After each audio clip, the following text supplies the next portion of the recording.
ព្រះអង្គធម្មៈចានមនីគូជាទីជ្រាំងថ្លាពេកក្រៃ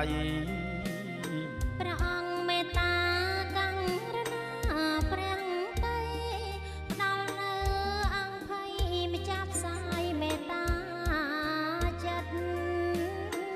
បបិទ្ធដោយក្តីអនុគ្រោះមិនប្រកាន់សងនៅអង្គទងសាជាស្រ័យព្រះអង្គគឺព្រមវិញហេផ្ដល់នៅមេគីអប់រំបញ្ញាអរាជនីលង្វែកឧត្តមបានជួបជុំព្រោះមានវាសនាបរិស័ទកើតក្តីរំភើបជ្រះថ្លាលោកជំទាវអុកញ៉ាមហា